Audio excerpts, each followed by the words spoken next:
you think you've become some kind of superhero, emerging from the shadows?" Chris sneered as he looked down on us. Full beside me, Sherry, surrounded by 5 gang members, was trembling in fear. The leader of the gang encircling Sherry and me was Trevor. Breathing heavily, Trevor was loudly laying down the law. However, the moment he heard my name, Trevor suddenly changed his demeanor. Confused by Trevor's unexpected reaction, Chris raised his voice, attempting to incite an attack on us. But irritated by Chris, Trevor turned his back on us and glared at Chris, who was arrogantly standing behind, unaware of my relationship with Trevor. Chris must have thought he could use the gang to harass me, and because of this, Chris, who had overstepped his bounds, ended up cornering himself into a dire situation. My name is Devi. This year, at 36, I have a somewhat unusual background. During my student years, convinced I had no allies, I clashed with others daily. Though sometimes mocked for my height, no one could match up to me, the strongest. Of course, I've had some trouble with the law. Only the police officer, Kevin, genuinely worried about me. "You need to be kinder to people now that you are an adult," he'd say. Kevin always looked out for me, calming me down whenever I caused trouble. It was Kevin who introduced me to the military, a path I had never considered during my uncertain future. After enlisting, confident in my physical abilities, I was recognized by my superiors and underwent special training and various experiences. Re-evaluating my life, I worked hard to study something I had never done before, hoping to be of some use to others. Years later, having risen to a position where I was in charge of a unit, I was assigned to a Special Forces team. Longing for a normal life after completing numerous missions, I retired from the Special Forces and took a job at a regular company. The company I joined was a small foreign trade firm dealing directly with international transactions and mainly mediating between companies. Occasionally, I had to deal with individuals who couldn't show their faces in broad daylight, which is why Mr. Thompson, president of my company, knowing my background, hired me also as a bodyguard. Never a fan of formalities, I found the daily routine of wearing a suit and working on a computer suited me. Yet this mundane daily life felt fulfilling in its own way. I had no complaints about my job, except for one unbearable aspect. It was Chris. My younger, taller boss, boasting about his prestigious university degree, looked down on me as a high school graduate from the lower ranks. Chris's attitude was infuriating. "Hey, you're a high school grad, right? It's amazing you got into this company. And at your age, it must have been your first job, huh? Must have been living a worthless life until now, right? Indeed, I am a high school graduate, but having served in the military and special forces, I pride myself on a rich life experience that is unmatched." Enduring Chris's endless and impressive college tales was an unbearable torment. Not going to college definitely means you've missed out on life, but I guess someone who's only experienced the bottom of the barrel, like you, can't even imagine that. I couldn't accept that such a worthless man was managing a team as a boss. Sherry, my direct supervisor and the senior manager, always laughed off Chris's pompous behavior and irritation towards me. "Don't worry about it. We just need to do our job," she'd say, offering a familiar kindness. To my surprise, I found out that Sherry was the daughter of my mentor, Kevin. While talking about Kevin, Chris, looking displeased, slammed my desk hard. "Having fun with my Sherry? Even though you're just a high school grad, you are 10 years too early for that." An irritated Chris dumped a mountain of work on me and left. Then Sherry looked at me worriedly. "Is this okay? It's a lot, but compared to the operations in the Special Forces, this is nothing. Handling paperwork is not a big deal." However, having spent over a decade in the isolated world of Special Forces, I lacked the manners and rules of civilian life. Without Sherry's support, I couldn't even properly set up meetings for outside sales. Sherry, though higher in position, was much younger in age. Her gestures of gently calming me, so obviously reminiscent of a parent-child relationship, felt nostalgically familiar. Every time Sherry joined me on outside visits, Chris would glare at me with jealous rage, grinding his teeth. It was obvious to anyone who saw it. Chris had set his sights on Sherry. Indeed, Sherry, with her beautiful looks and bright personality, was well regarded by the staff and was incredibly attractive. Uncomfortable with his advances, she tried to keep her distance, but Chris, undeterred, would seize any opportunity to approach her and invited Sherry. I found a great place. Let's go out for dinner, just the two of us tonight. Unable to bear it any longer, I grabbed Chris's hand as he attempted to touch a distressed Sherry. Ouch! What are you doing? Can't you see Sherry is troubled? And lately, touching a woman without consent is a big issue, isn't it? Do you even know who you're talking to? Unlike bottom-rung employees like you, I'm a manager. Chris boasted arrogantly, as if his position as a manager justified his behavior.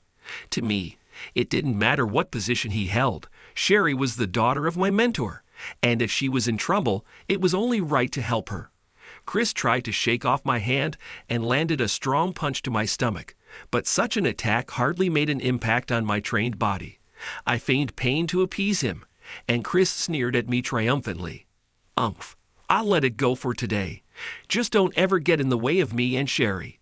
He left in a good mood that time. But to protect Sherry, I continued to interfere with Chris's tyranny time and again. Then one day, I was suddenly summoned by the department head, Alex. It seemed Chris had been feeding Alex all sorts of stories. Although I couldn't agree with being reprimanded, I kept apologizing. Unlike Sherry, who came to console me after the lecture, Chris came to gloat. After all, a useless person like you is just dead weight to the company. Just quit already. Causing trouble here would only burden Sherry and Mr. Thompson who had hired you. As much as I wanted to retaliate, I had no choice but to let Chris's insults slide. However, as I continued to intervene to keep Chris away from Sherry, my desk began to pile up with work he dumped on me daily. The volume of work kept increasing over time, and soon I was buried in so much busy work that I couldn't even make the last train home, let alone leave on time. I'm making a useful employee out of a bottom rung like you. Be grateful. Sherry, worried about me, offered her help, but before we knew it, it was past midnight. Seeing the time, Sherry suddenly smiled at me. It's too late now. Can't be helped. Let's grab some dinner and then take a taxi home. I couldn't refuse Sherry's invitation, nor should I let her go home alone. All right. As a thank you for helping me with the work, dinner's on me tonight. Sherry's childlike expression of joy, a stark contrast to her usual beauty, felt incredibly endearing. The pleasant time flew by quickly, and I left Sherry in front of the restaurant to look for a taxi on the main street. Just as a taxi pulled up, I heard Sherry scream. Rushing back, I found Sherry surrounded by 5 large men. What are you guys doing? We'll deal with the guy later, miss. Would you come with us? As I brushed off the man's hand that was grabbing Sherry, he glared at me with a demonic expression. Hey, who do you think you are? Don't you know me? I'm Trevor, the gang leader around here. The gang Trevor claimed to be a part of was one that Mr. Thompson had warned me about, and Trevor was their young leader. His large build and sharp eyes would make any ordinary person want to flee immediately. But no matter who the opponent was, I couldn't back down. It doesn't matter who you are. If you lay a hand on her, I won't hold back. Facing Trevor's eyes, his fist flew towards me with resolve. I thought I could handle the attack, but it was tough to bear.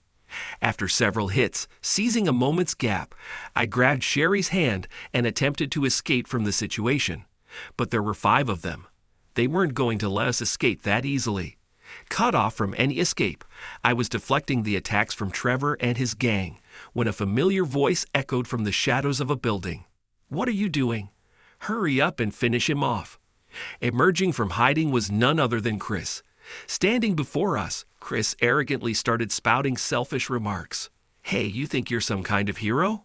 You're no match for Trevor and his crew. Stay away from my Sherry. Chris, convinced of his absolute superiority, looked down on me with a smug grin. Facing 5 opponents, I had no way out, and even I couldn't protect Sherry under these circumstances. Sherry, paralyzed with fear, trembled and couldn't move. In this dire situation, I racked my brain for a solution, but came up empty, falling right into Chris's trap. However, upon closer inspection, Trevor's face looked familiar. Wondering if it could be him, I introduced myself. Could you be Trevor? I am Trevor. What do you mean by kid? Do you think you'll be allowed to act like that? Irritated by my words, Trevor frowned and glared at me condescendingly. Do you recognize me? I'm David. Right after I introduced myself, Trevor's eyes widened and his face turned pale. Then, in a panic, Trevor started apologizing profusely despite being in the middle of the road. Wait, you're David? I'm terribly sorry for my ignorance and disrespect. Hey, you all apologize too. Shaken by Trevor's sudden erratic behavior, the rest of the group hastily apologized to me. Sherry, stunned by Trevor's bizarre actions, managed to stop trembling from the shock.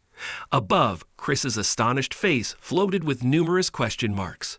David, what on earth are you?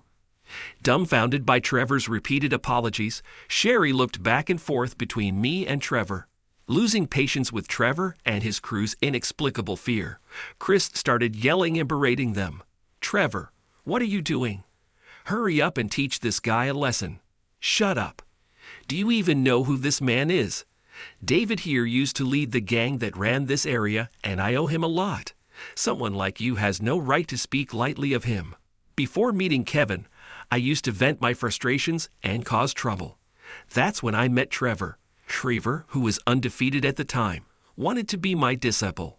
Initially reluctant, I eventually started taking care of Trevor, who would always please follow me around. This odd relationship with Trevor somewhat changed something in me. I never expected to reunite in such a manner. Trevor kept apologizing to me. Confused by Trevor's turnabout, Chris still ordered them to attack me and Sherry. Who cares about the past? You said you'd listen to me, so do it now. Despite Chris's harsh words, Trevor defiantly glared back at him. Unable to comprehend Trevor's actions, Chris looked flabbergasted, absent-mindedly scratching his head. Suddenly, stopping, he pulled something from his jacket's inner pocket, holding something shiny and sharp. Chris screamed and lunged at me. Easily dodging Chris's attack, I grabbed his hand and knocked the dangerous object to the ground. What are you even doing? Stay away from my Sherry. Trevor, you're useless to me. Enraged and turning red, Chris hurled insults at Trevor and his crew, but Trevor and his crew remained unfazed by Chris's words. Letting go of his arm, Chris stumbled and fell to the ground. Getting up while glaring fiercely at me, Chris yelled, "Remember this. You'll pay for defying me." The manager, looking around in panic, continued to loudly insult me and Trevor's crew. Then, holding his arm in pain, he fled the scene. Sherry, having witnessed everything, looked at me with a face that couldn't hide her astonishment.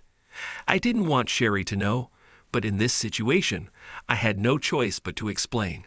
Taking a deep breath, I slowly shared my past with Sherry. Truth be told, I didn't always live a life I could be proud of. In the past, it was during such times that I'd met your father. As I shared the story of how I met Kevin, Sherry's face lit up with understanding and relief. Confused by her unexpected reaction, Sherry began to speak with a joyful smile. So it was you. I heard stories from my father, and I'm glad to see you're just as kind and straightforward as I imagined. It seems Sherry had heard about me directly from Kevin himself. Despite the trouble I had caused, learning that Kevin had spoken fondly of me made me feel a little bashful. As Sherry and I shared this indescribable moment, Trevor approached apologetically. David, I truly apologize for today. You've become a fine adult, different from before. I'm impressed all over again. Trevor's subordinates, confused by his reaction, kept their distance, watching the situation unfold. They must be wary of me now, a mysterious figure to whom Trevor has apologized. David, let me make it up to you by driving you home. And please, miss, join us as well. Gratefully accepting Trevor's offer, I got into the car he guided us to. As I relaxed, thinking this was a moment to catch my breath, Sherry looked at me with sparkling eyes. David, I don't know the details, but you've been in some incredible places, haven't you? Do you have amazing muscles or something? Even after retiring, I haven't skipped my daily training routines. With a body fat percentage of 5%, my physique, maintained through consistent training and exercise even after my Special Forces days, is indeed extraordinary. Sherry's fascination with muscles seemed to erase any fear she had from being attacked earlier, though the conversation took an unexpected turn. I was relieved to see Sherry's spirits lifted. After ensuring Sherry's safe return home, Trevor also drove me to my place. As we were about to part ways, Trevor stepped out of the car to speak to me. "David, if there's anything I can do for you, just let me know. And about that Chris, it seems he holds quite a grudge against you." The information Trevor shared about Chris was astonishing, but now I had proof that Chris couldn't boast about being a manager anymore. The next day, I was greeted by a visibly irate Chris as I arrived at work. Immediately upon seeing me, he grabbed my suit and looked down at me with a glare. Chris began to boast about his past as if trying to intimidate me. Yesterday was just a mistake, right?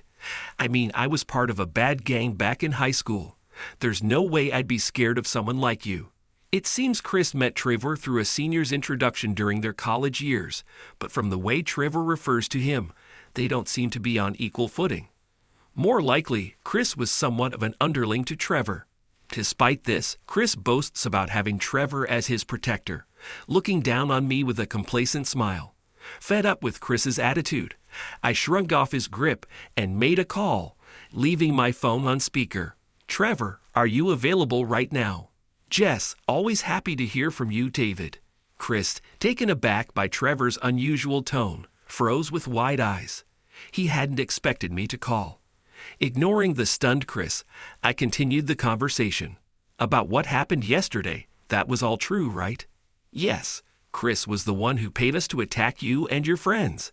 His reckless behavior pretending to be a gang leader has been quite a nuisance." Chris, panicked by Trevor's statement, tried to end the call immediately, but several employees had already arrived at the office. He found himself under the cold, disdainful gazes of those around him. "This is a lie. I don't know anything about this. David must be forcing him to say these things." As Trevor continued to expose Chris's actions, Chris turned pale, covered his ears, and collapsed to his knees. Trevor was furious at being called a liar and berated Chris over the phone. Upon hearing the commotion, Mr. Thompson appeared. After learning of Chris's misdeeds from nearby employees, Mr. Thompson sighed deeply and looked at Chris with disdain. "Chris, is this true?" "Well, this is, As Chris tried to mumble an excuse, Mr. Thompson pressed him for an answer. Resigned, Chris, his face gone from pale to white, apologized to Mr. Thompson. Mr. Thompson, looking weary, addressed Chris, who was barely able to voice his apology. "You're apologizing to the wrong person, aren't you?" I understand. David, I'm sorry." Chris, seemingly still not fully convinced he should apologize to me, swallowed his pride and offered an apology. Not only did Chris's scheme fall through, but he was also stripped of his managerial position on the spot by Mr. Thompson. Moreover, surprisingly, Chris was demoted all the way down to a regular employee, possibly due to Mr. Thompson's decisive action. Days after the apology incident, Chris, having finally realized his unwarranted behavior, completely stopped his unreasonable demands and arrogant attitude towards his juniors. However, for some reason, whenever Chris caught my eye, he would stop, back away, and flee. It was rare for Chris to initiate a conversation, but that day he approached me with a nervous, somehow smug expression reminiscent of the old times. "David, you're a high school graduate, right? Can you speak French?" It seemed Chris had received a call from a client I was in charge of, who could only communicate in French. Chris probably assumed that because I was a high school graduate, I wouldn't be able to handle communication or consultations in French. However, thanks to my diligent studies before joining the Special Forces, I could easily speak French, so there was no issue. After smoothly concluding the discussion with the client, the surrounding employees looked at me with admiration. Leaving Chris flabbergasted, speaking French was nothing out of the ordinary for someone with my Special Forces background, but it seemed to have taken everyone else by surprise. Isn't this normal? No. Did I do something strange again? For me, whom had spent a significant amount of time abroad, such skills were to be expected. Apparently, Chris, who had always boasted about his education and acted superior, was known among the employees as an incompetent college graduate due to his lack of French proficiency. Indeed, Chris's attempt at speaking French over the phone was barely coherent. I managed to understand only that he desperately wanted me to take over the call. As my reputation significantly improved, Chris, once a manager and a college graduate, was now labeled useless, drawing disappointed looks. Employees who had once been looked down upon by Chris now chuckled at his complete loss of dignity. Humiliated, Chris returned to his desk, holding his head in his hands. From then on, cases requiring French communication were almost always directed to me. Although it happened occasionally, Chris would revert to his arrogant behavior towards juniors, only when I wasn't around. However, no employee would listen to the commands of the inept former manager who couldn't speak French, and not a single person entertained Chris's demands or unreasonable requests anymore. One day, upon returning from an external visit, I caught Chris unsuccessfully hitting on a new female employee. This isn't what it looks like," she insisted, and I had no choice. It's not my fault. Chris's excuses sounded nothing more than childish whining. Deeming his words unworthy of response, I whispered to him, "I'm still in touch with Trevor. That's why there hadn't been any recent troubles with that group. Trevor and his subordinates have been keeping an eye on you." Chris collapsed on the spot, shaking slightly as he stared off into the distance, all strength drained from his body. Afterward, Chris stopped his arrogant behavior and occasionally was even seen praising others. He must have changed his heart and reformed his ways. Still, he continues to glance my way, gauging my reactions. Every time our eyes meet, his face contorts, and he breaks into a cold sweat. Years have passed since I started working at this company, and although Sherry has since married and left, I was promoted to manager. Now Chris is the chief. He has completely changed his ways and become considerate of those around him. Chris has become a dependable member of my team. Having met Kevin and seen people like Chris come to realize their mistakes, I've grown to believe that the world could be a better place if more people did the same. Having witnessed the darker side of humanity during my time in the Special Forces, my modest dream is for human conflicts to cease. It might seem naive for someone my age, but Kevin and Sherry always took my fanciful ideas seriously. I continue to maintain a friendly relationship with Kevin's family. While I may not be capable of much, if I can change even a few people's perspectives from looking down on others, I'll have made good use of my experiences.